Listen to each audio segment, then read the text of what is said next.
People, it is the 8th of February. Welcome to Newspaper Breakdown. Hope we are all fine.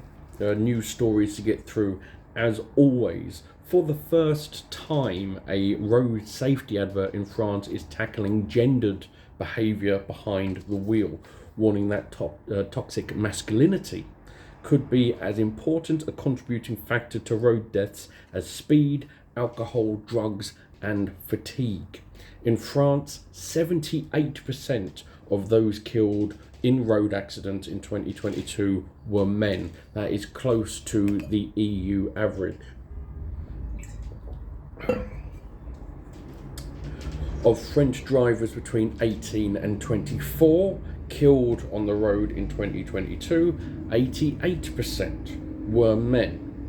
Of people expected to have caused road accidents, 84% were men, while men accounted for 93% of drunk drivers involved in an accident. So you can understand why France are looking into potentially there is fucking issues with men behind cars. If you look at all those figures, the history that we've had of saying that women can't drive looks fucking dodgy there, doesn't it? A sociologist carried out a study on masculinity and driving for the ad. He said it was striking how certain stereotypes are persistently passed from father to son, including the car as a symbolic object of masculinity, male identity, and virility. We see this, the fucking naming, oh yeah, saying that your car's a she, and all of this weirdness. I find it maddening that we are in a world where people don't believe that trans people can exist, but they are so stuck on the concept that a biscuit can be a man or a car can be a woman. It's weird to me. He went on to say that some boys and men are taught the car was their symbol, and through driving they could defend their masculinity, their manliness, and cultural notions that men are instinctively good with cars can quickly lead to the assumption that men instinctively know how to drive, which might breed overconfidence. If you're overconfident in a car, you can get accidents. Very interesting. It's a look that I haven't seen before. Another negative of the toxic masculinity that is seeping across all of society. Tedious fucks want to be known as alphas, but they are 4 seconds away from an angry cry.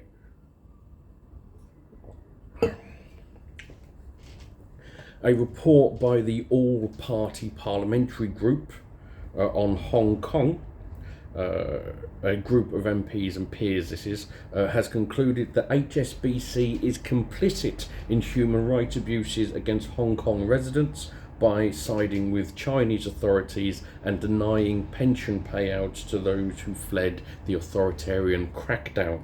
HSBC helped manage the compulsory pension fund that all residents of Hong Kong must pay into, and bowed to pressure from local authorities refusing to recognise documentation from tens of thousands of residents who tried to withdraw their pensions after fleeing to the UK. They came to the UK through the British National Overseas Visa Scheme. Over 88,000 people have fled Hong Kong since 2021 after the Chinese pro-democracy crackdown started in 2020 with suppression of protests. We'll all hopefully remember that happened and is still going on. The Hong Kong government subsequently refused to accept BNO visas as valid identification. The inquiry concluded that HSBC's decision to follow the directive from the Hong Kong government not only left Hong Kong residents unable to create new and safe lives in the UK, but also meant banks were complicit in human rights abuses. HSBC has been wildly criticised by Western politicians for seemingly siding with China after the 2020 crackdowns. It's important that we make sure that companies, I don't want to say pick the right side, because that isn't necessarily a good sentence when it comes to freedoms, does it? It's over our way or nothing. But if there are companies like HSBC who are assisting in human rights abuses, something has to be done. Sanctions seems to be the only way, but there has to be more with a company, doesn't there, than just sanctions.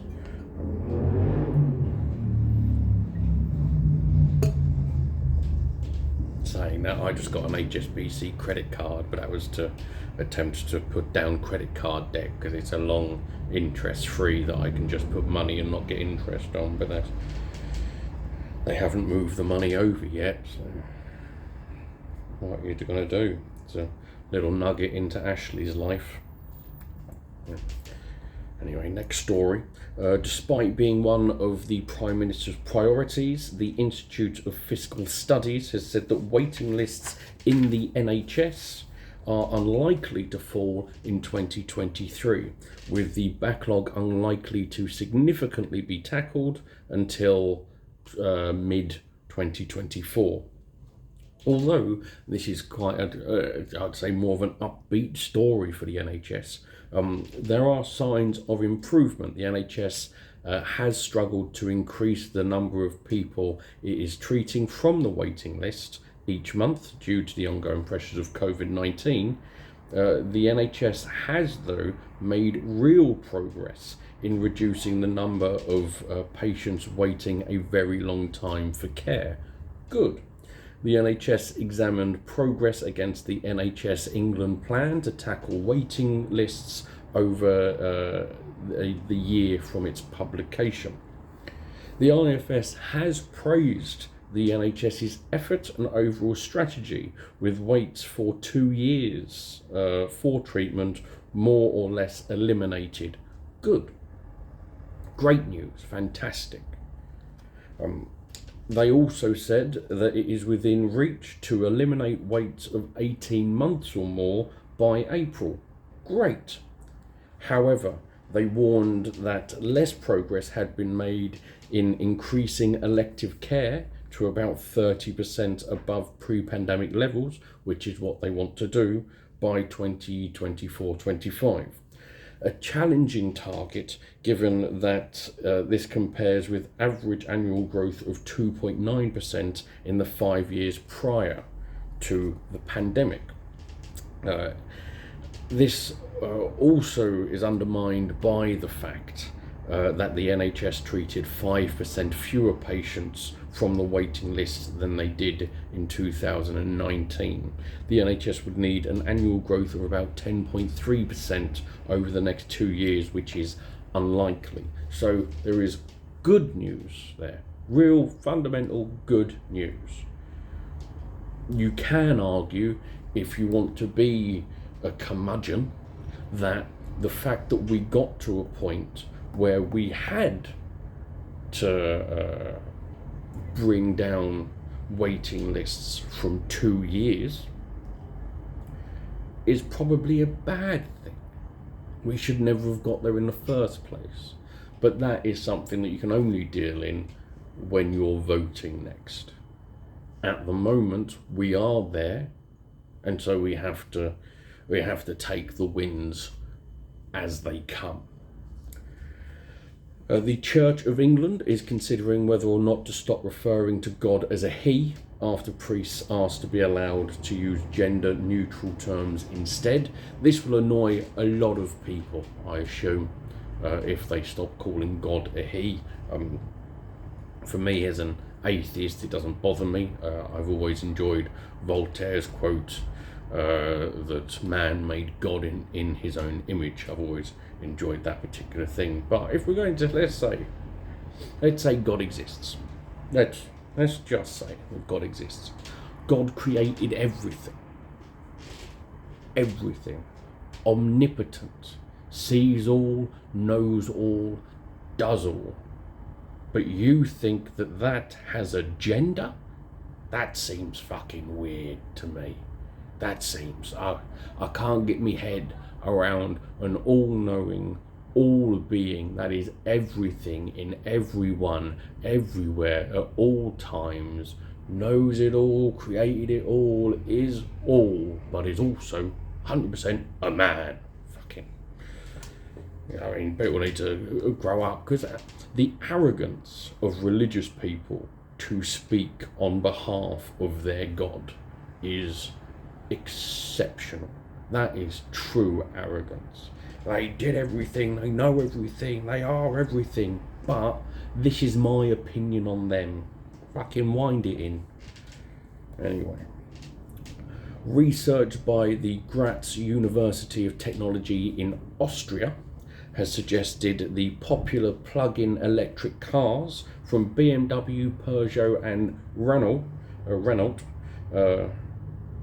all emitted more carbon dioxide than the official measurements suggested, adding concerns over the true impact of cars sold to better the environment. Plug-in hybrids combine a small battery with a normal petrol or diesel engine. The research found that the BMW 3 Series emitted 112 grams of CO2 per kilometre, 3 times its official rating of 36 grams. Peugeot 308 polluted 20% more than the official number, and the Renault Megane was 70% more than the official rating. Tests done by independent groups have repeatedly found that PHEVs burn more fuel than the lab figures suggest. Burning fuel, of course, means it's more expensive and worse for the fucking environment. That's very simple. That we should all understand that. Trust. The issue with this is that trust is very important, because if you've got a bloke, a woman, anything in between, anything outside, you've got a person. That's how that sentence should have started. You've got a person who thinks that they're doing something for the environment. They're trying their best. This is what they can afford. This is what they get. Fucking lovely. I'm trying my best. And then they're told, actually, I think you'll find you're actually not helping the environment at all. There's a good chance they'll just give the fuck up at that point. Kind of, oh, I've done. What else can I do? What else can I do? I try my best. It's not good enough. Fuck it. That's why trust is so important. Cutting car industry carbon emissions is seen as vital to slow the rate of global heating, with many experts believing that the car industry is so far behind where they need to be, it's almost like your recycling is pointless. Got a few stories left. 1, 2, 3. 3 stories left. The UK Supreme Court today dismissed a challenge brought by a group of politicians, including Arlene Foster and David Trimble, over the lawfulness of the Northern Ireland Protocol, the agreement that governs trade for Northern Ireland after Brexit. The group had claimed that it was incompatible with existing legislation, including the Acts of Union 1800, which stipulated that the peoples of Ireland should be on the same trade footing as the rest of the UK. The Supreme Court dismissed the case, ruling that the protocol was lawful. One of the main reasons they said it was lawful is because it went through Parliament, it was scrutinised quite a lot and voted on. I would say that if you're going to the Supreme Court and attempt to prove something is unlawful, and your best defence is talking about the Acts of Union 1800, you're fucked. If that is that is fucking.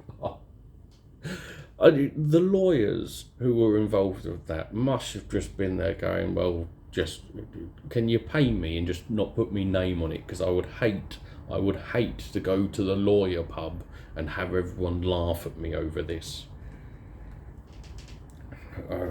Rupert Murdoch's puppet, Michael Gove's Department of Levelling Up, has been banned from making spending decisions on new capital projects without specific permission from the Treasury. This is after widespread concerns over delivering of the flagship policy to reduce economic divides and the ministry's ability to deliver value for money.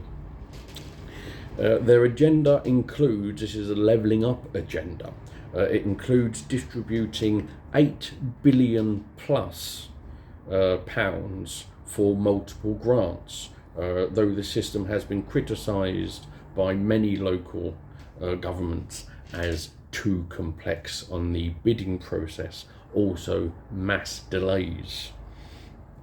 The intervention by the Treasury is usually reserved for departments about which the Treasury has particular financial concerns. So, I mean, hearing something like that, pit in my stomach suggests we're going to hear of an inquiry in a few years, because the government does love an inquiry. The Treasury has basically removed all the power from the department. If they want to do anything, don't matter the cost. It was that anything over 30 million, the Treasury had to say yes or no. Now it's anything. You want to buy a pen, the Treasury has to say if you're able to do it or not. So they've taken all the power away from Michael Gove. In November, a Freedom of Information request revealed that just 243 million, which was 5% of the 4.8 billion levelling up fund, had been spent, with one government official reporting that loads of problems were there getting the money out of the door. This goes back to what I said with local government complaining about the continual delays. Allocations from the fund's second round were delayed in 2022, only materialising last month under mass accusations of unfairness, with funds being spent in places with low levels of deprivation. A lot. If you actually look back and have a look at the allocations for the Levelling Up Fund, you'll notice quite a correlation between Tory MPs and where the money went, which is disgusting, but expected. The only thing that the Tories can do at this point, because the idea of being competent enough for people wanting to vote for them isn't in their remit. So all they can do is pay for it. They can attempt to pay for the next election or purchase it. And there are enough people in this country who would be willing to be conned again. So finally, the government plans to give police power to stop and search without suspicion near a protest, and to shut down demonstrations before they become disruptive, have faced a big setback after being defeated by the House of Lords. So the proposals were put forward as amendments to the Public Order Bill, an already controversial piece of legislation aimed at clamping down on protests. Peers rejected the attacks on freedoms, 254 to 240. Only a 14 person difference. So not a lot. That was not a lot of people there to defend the fact that we deserve the right to protest. Both amendments cannot be sent back to the Commons, as they were only added to the bill as it was introduced to the Lords.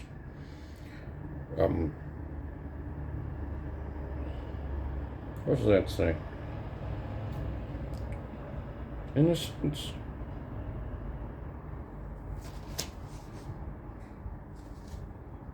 Oh, that's it. Sorry, they were just points I was going to make after. A couple of points on this. First is the stop and search.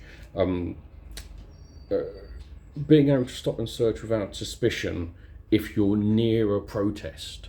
So a protest could be going past you and the police officer can go, "Oi, you, empty yourself." The police do not need extra powers, especially at this time, considering that at this point, every time we hear about a police officer is because they're a fucking rapist. So I don't think now is a time that you should be going, I tell you who needs more power to be able to stop people and search them. It's old fucking PC rapist. No, you don't want that. Also, we already know from stop and search that it is, how would be a nice way to put it, racist. We know that the discrimination that goes on in stop and searching, it's everywhere. It's already shown. So giving them more powers is fucking wrong.